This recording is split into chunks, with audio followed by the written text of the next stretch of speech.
저는 오늘 성령님과 권능이라는 제목으로 말씀을 전하겠습니다. 천국에 가는 유일한 길은 오직 주 예수님의 이름을 의지하는 것밖에 없습니다. 자기 실력으로 천국에 갈 수가 없습니다. 자신의 인격으로 천국에 갈 수 없습니다. 자기 자신의 명숙한 머리와 지혜로움으로 천국에 갈 수 없습니다. 천국에서는 우리가 가진 지혜와 실력과 인격이나 경건함도 하나님의 거룩하심의 기준을 결코 만족시킬 수 없습니다. 더러운 것이 묻어있는 캐비어를 자기 입에 넣을 사람이 없습니다. 코로나 세균이 묻은 소고기 스테이크는 재빨리 집 밖에 있는 쓰레기통에 던져 넣어야만 합니다. 우리가 가진 어떤 아름다운 것이라도 성결하신 하나님 앞에 가면 그때까지 숨겨져 있던 우리의 더러움이 100% 드러나게 됩니다. 은행에 가서 지폐를 통장에 입금하려고 하면 은행 직원이 가짜 돈을 가려내기 위한 특수한 잉크가 내장된 펜으로 지폐에 선을 그어봅니다. 그러면 가짜 돈이 여지없이 그 정체를 드러내게 됩니다. 우리가 가진 어떤 것이라도 하나님 앞에 가지고 가면 그 속에 내장된 더러움이 그대로 드러날 수밖에 없습니다. 우리는 오직 우리 주 예수님을 의지할 때만 하나님 앞에 떳떳하게 나아갈 수 있습니다. 우리의 죄를 씻을 수 있는 유일한 방법이 예수님의 피밖에 없기 때문입니다. 오직 하나님의 어린이 양이신 예수님을 믿는 사람만 하나님의 은혜를 입을 수 있습니다. 예수님께서 모든 인류를 위해서 자신을 희생하셨습니다. 그래서 예수님을 믿는 사람은 하나님께서 예수님의 피로 그 사람의 죄를 씻어주십니다. 오직 예수님을 믿은 사람만 천국에 들어갈 수 있습니다. 그러나 예수님을 믿은 사람이 성령님으로 충만하지 않는다면 그것처럼 안타까운 일이 없습니다. 성령님은 하나님의 영이시고 예수님의 영이십니다. 하나님과 예수님과 성령님은 하나이십니다. 그렇기 때문에 예수님을 믿는 사람이 성령님으로 충만하지 못하는 것은 있어서는 안 되는 일입니다. 예수님을 믿고 성령님으로 충만한 사람도 여러 가지 고난을 만나면 넘어질 수 있습니다. 성령님의 각종 은사를 맛본 사람도 세상의 유혹과 죄의 공격에 쓰러질 수 있습니다. 히브리서 6장 4절과 5절입니다. 한 번 빛을 받고 하늘의 선물을 맛보고 성령님께 참여한 자가 되고 하나님의 선한 말씀과 오는 세상의 권능을 맛본 자들이. 사도 바울이 하늘로부터 비추는 빛을 보고 예수님을 만났습니다. 수많은 하나님의 사람들이 하나님께서 주시는 은사들을 받았습니다. 그리고 예수님을 믿고 적지 않은 사람들이 열심히 기도해서 성령님으로 충만함을 받는 경험을 했습니다. 또 그들 중 많은 사람들이 하나님의 말씀의 기쁨을 맛보았습니다.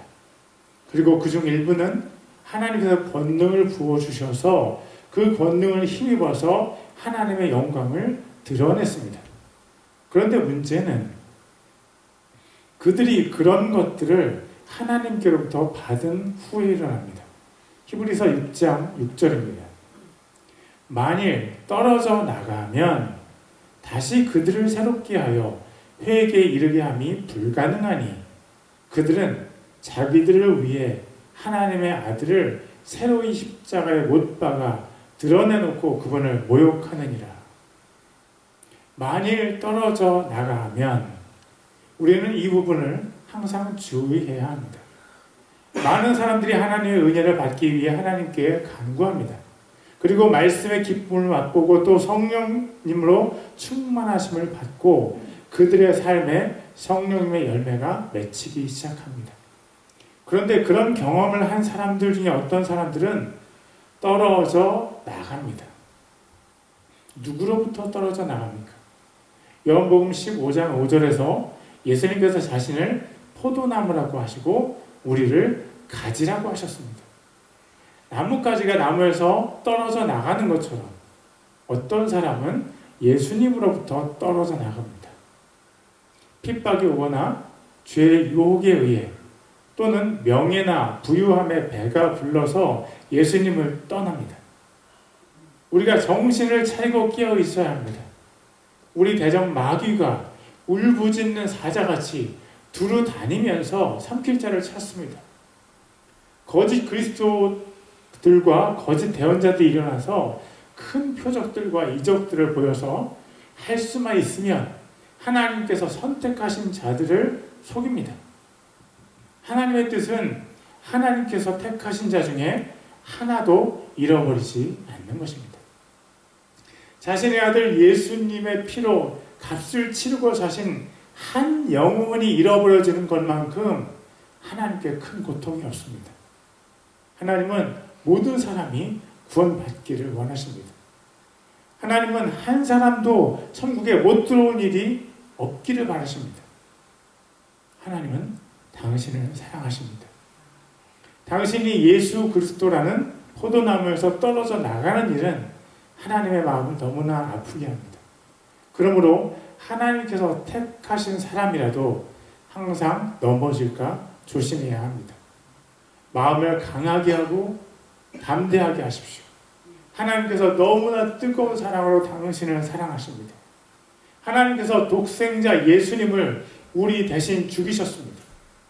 그렇게 우리를 사랑하시는 하나님께서 우리에게 무엇을 아끼시겠습니까? 하나님은 우리를 사랑하십니다.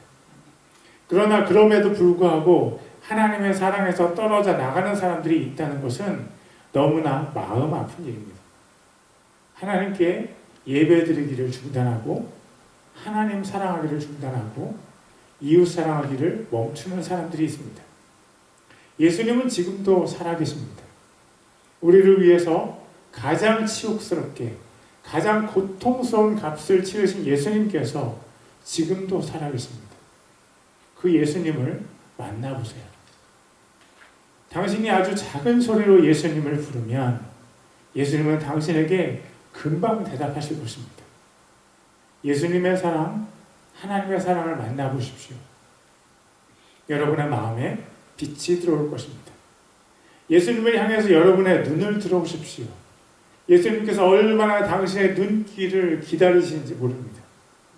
예수님의 사랑이 얼마나 진한지 그 사랑을 한번 맛본 사람들은 쉽사리 떨어져 나갈 수 없습니다. 그러나 어떤 사람들은 성령님을 만난 이후에 떨어져 나가기도 합니다. 그런 사람에게는 절대 소망이 없습니다.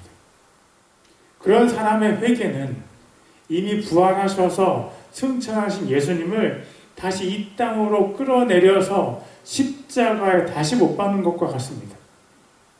하나님의 사랑을 받는 여러분, 여러분이 예수님을 믿는 믿음 위에 서 있다면 넘어질까 조심하십시오.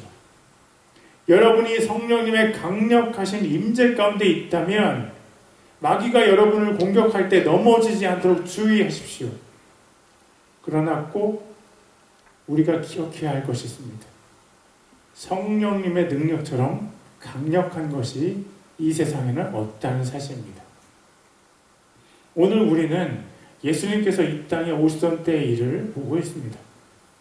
의사 누가는 일반인들보다 의학 지식이 뛰어난 사람입니다. 그러나 그가 의학적으로 말이 안 되는 두 가지 사건을 누가복음 1장에 기록하고 있습니다. 하나는 이미 나이가 많아서 임신의 소망이 없는 한 부부에게 침례 요한이 임신된 사건입니다. 아내 엘리사벳과 함께 남편 사가랴도 노인입니다. 현대 과학으로 보아도 노인들이 자녀를 임신하는 것은 불가능합니다. 그러나 하나님께는 불가능한 것이 없습니다. 하나님의 능력은 사람의 눈으로 측량할 수 없습니다. 하나님의 창조의 능력을 우리가 어떻게 깨달을 수 있습니까? 여러분, 주님을 찬양하십시오. 창조의 하나님을 찬양하십시오. 하나님께서 하나님의 지혜와 능력으로 우리를 창조하셨습니다. 창조주 하나님께서 노인에게 신생아를 주셨습니다. 그리고 그 사건보다 의사 누가를 더 당황하게 했을 법한 것은 예수님의 탄생 이야기입니다. 남성과 성적인 관계가 전혀 없던 마리아에게서 예수님께서 태어나셨습니다. 천사 가브리엘이 마리아에게 찾아와서 하나님의 말씀을 전했습니다. 마리아가 하나님의 아들을 임신할 것이라는 소식이었습니다. 그때 마리아가 이렇게 천사에게 물었습니다. 누가복음 1장 34절입니다. 이에 마리아가 천사에게 이르되 나는 남자를 알지 못하는데 어찌 이 일이 있으리까 하매 남자와 잠자리를 가져본 적이 없는 제가 어떻게 아들을 임신하고 낳을 수 있습니까? 만약 의사 누가가 자신의 경험을 신뢰했다면 그는 이런 글을 절대 쓰지 않았을 것입니다. 만약 그가 이 세상에서 얻은 지식만으로 이 일을 판단했다면 이런 황당한 이야기를 절대 다른 사람에게 알리지 않았을 것입니다. 그러나 그는 이 세상의 지식보다 더 뛰어난 하늘의 지식을 얻었습니다.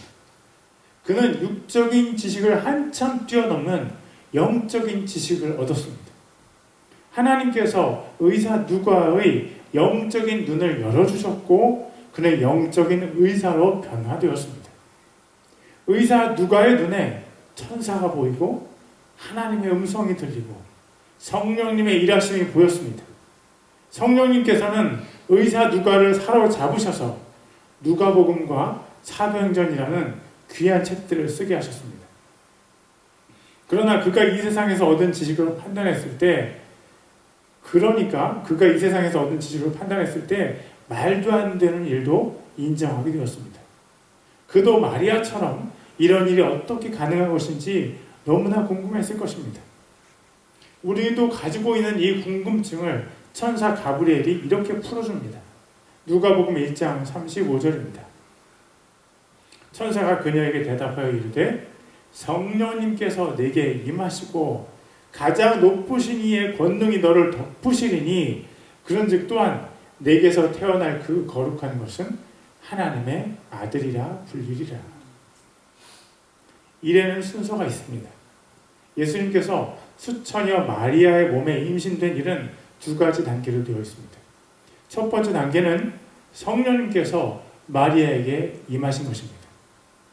참된 기적은 성령님께서 우리에게 임하실 때 일어납니다. 여러분은 기적적인 일을 원하십니까? 성령님을 여러분에게로 초대하십시오. 성령님께서 여러분에게 임하시는 것이 먼저 일어나야 기적이 일어날 수 있습니다. 사도행전 1장 8절입니다. 오직 성령님께서 너희에게 임하신 후에 너희가 권능을 받고 예루살렘과 온 유대와 사마리아에서 그리고 땅의 맨 끝 지역까지 이르러 나를 위한 증인이 되리라 하시니라. 예수님께서 수처녀 마리아의 몸에 임신이 된 첫 번째 단계는 성령님께서 마리아에게 임하신 것입니다. 두 번째 단계는 하나님의 권능을 받는 것입니다. 제자들은 성령님을 받고 하나님의 권능도 받은 후에 예수님을 전하기 시작했습니다. 그런데 어떤 사람들은 성령님을 받기 위해 기도하는 것을 생략하고 예수님을 전하러 나갑니다. 성령님을 받은 후에 하나님의 권능을 받기 전에 예수님을 전하러 나가는 사람들도 많이 있습니다. 모두 성경을 무시한 것입니다. 그리고 그 말씀을 하신 예수님을 무시했고 성령님의 능력도 무시했고 성부 하나님의 법도 무시한 것입니다. 여러분, 우리 교회가 부흥하기 위해서 무엇을 해야 한다고 생각하십니까? 부흥을 인간적인 노력으로 일으키려 하면 이루어지겠습니까? 신방을 많이 하고 전화를 많이 해서 부흥이 올 수 있습니까? 맞습니다. 신방도 많이 해야 하고 전화도 많이 해야 하고 크리스마스 카드도 보내야 합니다. 여러분은 모두 몇 년 동안이나 이런 것들을 통한 부흥을 맛보셨습니까? 분명한 사실은 인간적인 노력으로 이룬 부흥은 쉽게 무너진다는 것입니다. 바닷가에 모래성을 쌓아도 큰 파도 한 번이면 금방 흔적도 없이 사라지지 않습니까? 인간적인 노력으로 하나님의 교회를 세워갈 수 있습니까? 성경 어디에 예수님께서 또는 예수님의 제자들이 인간적인 노력으로 부흥을 이루라고 했습니까? 의사 누가도 예수님과 똑같이 얘기하셨습니다. 성령님이 너희에게 임하시고 그 후에 하나님의 권능이 임할 것이다. 성령님이 우리 각 사람 위에 임하셔야 우리 속사람이 변화될 수 있습니다. 우리 속사람이 변화되지 않고서 이루어진 부흥이 몇 달이나 지속될 것 같습니까? 여러분들에게 그 경험이 이미 있지 않습니까? 부흥은 기적입니다. 부흥이라는 기적은 성령님께서 우리에게 임하신 후에 우리에게 오는 것입니다. 그리고 전도는 성령님으로 충만한 사람들에게 하나님의 권능이 임하셨을 때 능력 있게 이루어지는 것입니다. 성령님으로 충만하지도 않고 하나님의 권능도 없는 사람들이 예수님을 전하면 전도가 잘 됩니까? 사랑하는 여러분들, 전도 해보셨습니까? 저는 전도 많이 해봤습니다. 대학생 때 매주 2사람 이상에게 전도하는 숙제가 있었습니다. 그래서 억지로 전도 많이 했습니다. 선교사로 나가서 선교사니까 전도해야 한다는 사명감으로 전도를 많이 했습니다. 한국에 있을 때 가족들에게 전도하고 친구들에게 전도했습니다. 여러분은 전도 많이 해봤습니까? 전도 많이 해야 합니다. 그러나 성경에는 분명한 전제 조건들이 있습니다. 예수님께서 사도행전 1장 8절에 말씀하신 것과 똑같은 말씀을 천사 가브리엘이 마리아에게 전했습니다. 성령님께서 내게 임하시고 가장 높으신 이의 권능이 너를 덮으시니, 하나님께서 베푸시는 기적에는 단순한 2가지 조건이 있습니다. 그것은 성령님과 하나님의 권능입니다. 전도라는 기적이든지 또는 수처녀가 임신하는 기적이든지 모두 마찬가지입니다. 성경에서 말씀하는 어떤 기적이든지 이 2가지가 빠진 것은 없습니다. 구약 성경에서 직접적으로 이 부분을 말씀하지 않으셨다 할지라도 하나님께서 베푸신 기적에는 반드시 이 2가지가 행해졌습니다. 예수님께서는 어떻게 병든 사람을 고치시고 사람들 안에 있는 악한 영들을 쫓아내셨습니까? 사도행전 10장 38절입니다. 하나님께서 나사렛 예수님께 성령님과 권능으로 기름을 부으심에 그분께서 두루 다니시며 선을 행하시고 마귀에게 억눌린 모든 사람을 고치셨으니 이는 하나님께서 그분과 함께 하셨기 때문이라. 죄송합니다. sorry. 하나님께서 예수님께 주신 2가지가 있었습니다. 첫째는 성령님이고 둘째는 하나님께서 권능의 기름을 예수님께 부으신 것입니다. 예수님께서 하나님이심에도 불구하고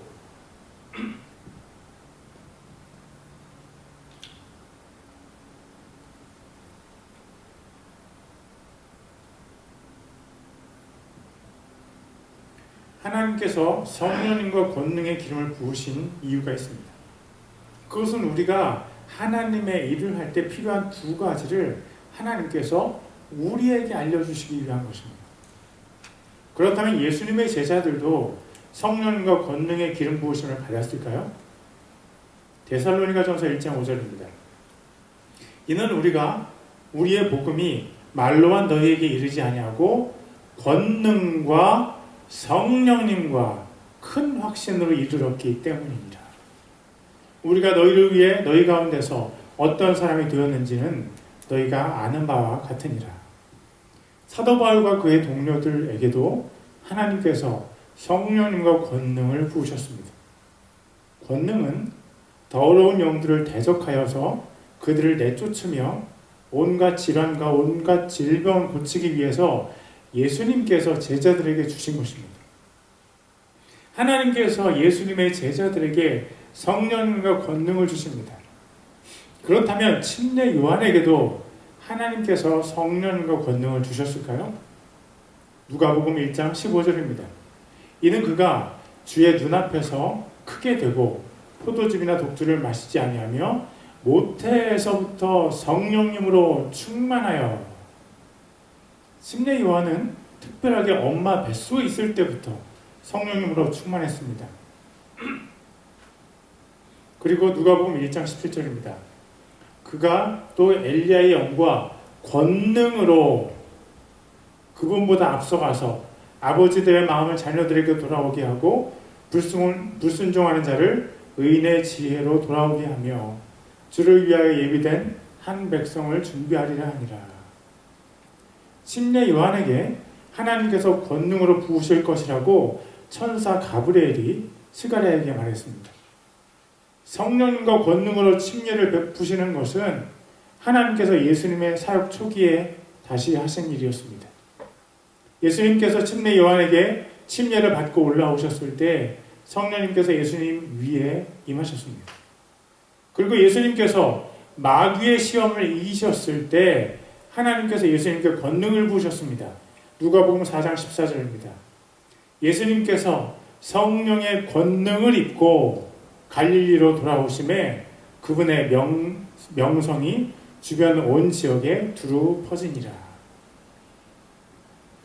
우리가 2025년에 무엇을 해야 하겠습니까? 저는 2025년을 생각하면서 이것이 바로 하나님께서 원하시는 것이라고 믿습니다. 그것은 바로 성령님과 권능을 받는 것입니다. 우리 교회는 더 이상 뒤로 물러설 곳이 없습니다. 유입되는 한국인이 거의 없는 에빌린에서 우리 교회가 어떻게 성장할 수 있습니까? 연세가 많은 분들이 주로 헌금을 하는 우리 교회에 미래가 보입니까? 에빌린에 있는 모든 한국인을 다 끌어모을 수 있다고 가정해도 미래가 그리 밝지 않습니다. 그것은 각 사람의 속에 켜켜이 쌓인 상처들이 있기 때문입니다. 그 상처들을 틈타고 악한 영들이 우리 속에 숨어서 우리를 서서히 죽이고 있습니다. 가까이 하기에는 너무나 서로의 상처가 날카롭습니다. 우리는 마치 고슴도치처럼 조심스럽게 다른 사람과의 거리를 유지하면서 신앙생활을 하고 있습니다. 그러다 잠시 부주의해서 서로의 거리가 너무 가까워지면 갑자기 우리를 찔러대는 고통이 우리를 울게 만듭니다. 그런 후에 또다시 그 사람으로부터 멀찍이 떨어져서 다시는 상처를 입지 않겠다고 다짐합니다. 우리들은 서로 먼 듯 가깝고 또 가까운 듯 멉니다. 그런데 그것이 성경이 말하는 교회의 모습이 맞습니까? 진짜 교회의 모습을 보겠습니다. 사도행전 2장 44절 46절입니다. 믿는 모든 사람들이 함께 지내며 모든 것을 공동으로 소유하고 자기 소유와 재산을 팔아서 각 사람의 필요대로 모든 사람에게 나누어 주며 또 날마다 한 마음이 되어 성전에 거하고 집에서 집으로 돌아가며 빵을 떼면서 단일한 마음으로 즐겁게 자기들의 음식을 먹고. 진짜 교회는 완전히 하나였습니다. 교인들이 자기 것을 팔아서 그 돈을 다른 교인들에게 나눠주었습니다. 그리고 그들은 한 마음이었습니다. 또 그들은 날마다 교회에 모였고 집집마다 돌아가면서 식사를 나눴습니다. 진짜 교회는 돈과 마음이 나눠지고 식사와 사랑이 나눠지는 것입니다. 하나님께서는 우리 교회가 진짜 교회가 되기를 원하십니다. 어떻게 하면 우리 교회가 진짜 교회가 될 수 있을까요? 이번 주부터 당장 구역 모임을 시작해야 합니까? 아니면 각자 가지고 있는 자동차를 팔아서 가난한 교인들에게 돈을 나눠줘야 합니까? 우리 교회를 바꿀 수 있는 것은 우리 자신의 노력이 아니라는 사실을 기억하십시오. 우리 교회는 우리 자신의 힘으로 절대 성경적인 교회로 변화될 수 없습니다. 우리 교회가 성경적인 교회가 될 수 있는 유일한 방법은 우리의 속 사람이 변화되는 것입니다. 설교 잘하는 부흥 강사가 와서 우리의 눈물샘과 웃음보를 터뜨려주면 우리가 성경적인 교회가 될 수 있을까요? 성경적인 교회는 단 한 가지, 성경적인 방법으로 하는 것 외에는 없습니다. 사도행전 2장의 교회는 원래부터 그런 교회였습니까? 아닙니다. 그런 교회가 없었는데 베드로 사도가 설교를 한 후에 하루에 3,000명이 회개하고 예수님을 믿었습니다. 그들이 대형 교회가 되는데 딱 하루 걸렸습니다. 그런데 그 대형 교회가 서로 소유물을 팔아서 나눠주는 성도들로 가득 차 있었습니다. 그 대형 교회가 한 마음이었습니다. 그것이 어떻게 가능했습니까? 그들에게 성령님께서 임하시고 그들이 하나님의 권능을 받았기 때문입니다. 그들은 원래 예수님의 제자 120명으로 구성된 작은 교회였습니다. 그런데 그들이 함께 모여서 성령을 부어달라고 하나님께 간절히 기도했습니다. 그들이 한두 번 기도하고 그친 것이 아니었습니다. 그들은 하나님께서 성령님을 부어주실 때까지 간절하게 기도했습니다. 여러분 기억하십시오. 하늘은 분명히 열립니다. 우리가 간절히 기도하면 하나님께서는 우리에게 성령님을 분명히 부어주십니다. 문제는 내 안에 성령님을 부어주실 하나님께 대한 믿음이 없는 것입니다. 하나님을 믿지 않는 사람에게는 아무 일도 일어나지 않습니다. 수천여인 자신이 예수님을 임신하게 된다는 것을 가브리엘 천사가 얘기했을 때 마리아는 믿음으로 반응했습니다. 누가복음 1장 38절입니다. 마리아가 이르되 주의 여종을 보소서 당신의 말씀대로 그 일이 내게 이루어지리이다 하매 천사가 그녀에게서 떠나니라. 남자와 잔일도 없는 수처녀가 자기가 임신한다는 천사의 말을 믿었습니다. 와우, 굉장한 믿음입니다. 반면 침례 요한의 아버지 사가랴는 노인인 자기 부부에게 침례 요한이 임신된다는 가브리엘 천사의 말을 믿지 않았습니다. 그러자 가브리엘 천사가 침례 요한이 태어날 때까지 침례 요한의 아버지, 죄송합니다. 침례 요한이 아니고 침례 요한의 아버지 를 벙어리를 만들었습니다. I'm sorry, the mute is not the John the Baptist. His father, Zechariah. 누가복음 1장 20절입니다. 보라, 내가 내 말들을 믿지 아니하므로 이 일들이 이루어지는 날까지 벙어리가 되어 말을 하지 못하려니와 내 말들은 제때에 성취되리라 하더라. 우리는 성경의 말씀이 우리에게 그대로 이루어질 것을 믿습니까? 하나님께서 우리에게도 성령을 부어주실 수 있다고 우리는 믿습니까? 하나님께서 우리에게 권능의 기름을 부어주실 수 있다고 우리는 믿습니까? 믿음이 없으면 하나님을 기쁘시게 할 수 없습니다. 하나님께서 살아계시다는 것을 믿고 하나님을 찾는 자들의 기도를 하나님께서 응답해 주신다는 것을 믿는 사람만 하나님을 기쁘시게 할 수 있습니다. 우리는 이 말씀을 믿습니까? 누가복음 11장 13절입니다. 그런즉 너희가 악할지라도 너희 자녀들에게 좋은 선물들을 줄 알거든 하물며 하늘에 계신 너희 아버지께서 자기에게 구하는 자들에게 성령을 얼마나 더 많이 주시겠느냐 하시니라. 하나님 아버지께서 성령님을 누구에게 주십니까? 구하는 자들에게 주십니다. 그리고 이 구절에 독특한 표현이 있습니다. 그것은 얼마나 더 많이 주시겠느냐입니다. 우리는 우리가 하나님을 온전히 이해할 수 없다는 것을 인정해야만 합니다.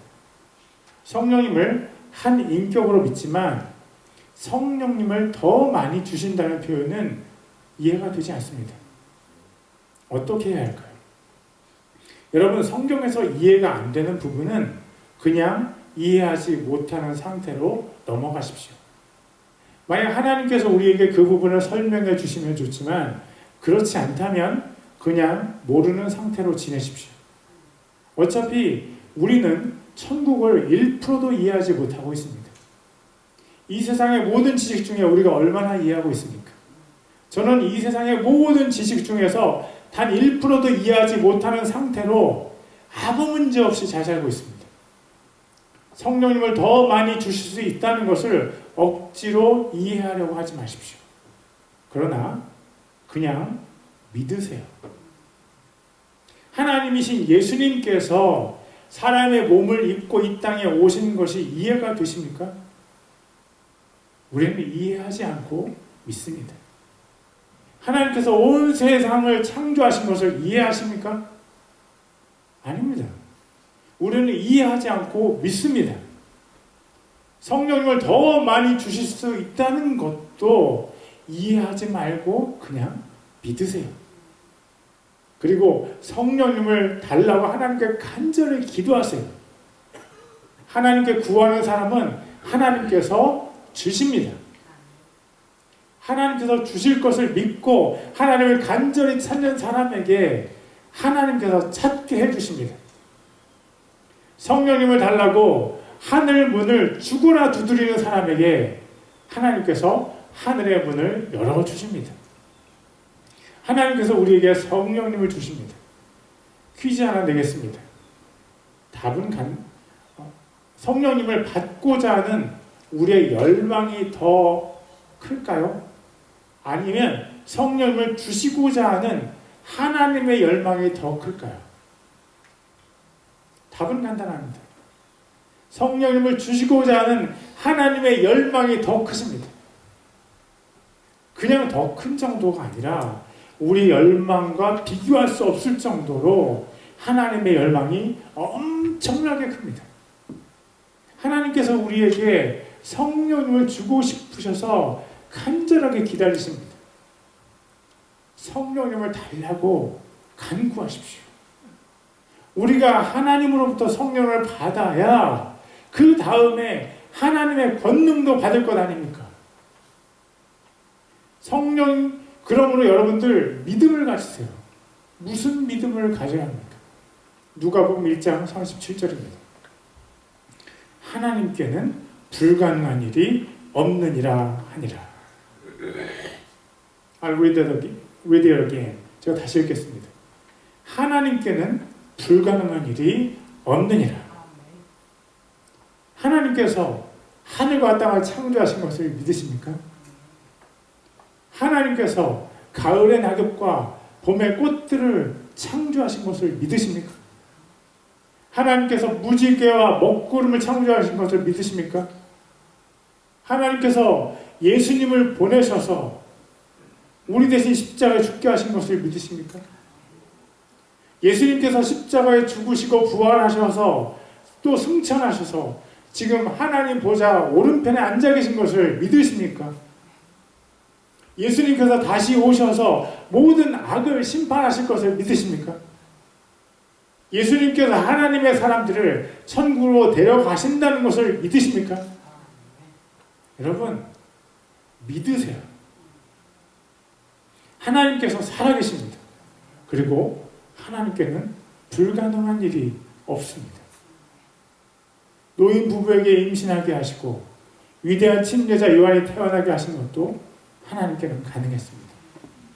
수처녀가 남자 없이 혼자 임신해서 가장 위대하신 예수님을 출산하게 하는 것도 하나님께는 가능했습니다. 하나님께는 불가능한 것이 없습니다. 하나님께서 우리에게 성령을 부으시고 하나님의 권능을 부으시는 것도 하나님께는 전혀 어렵지 않습니다. 우리가 하나님을 믿고 간절히 기도하면 하나님 반드시 주실 것입니다. 여러분 자신의 마음을 믿지 말고 하나님을 믿으십시오. 세상적인 기준을 믿지 말고 하나님을 믿으십시오.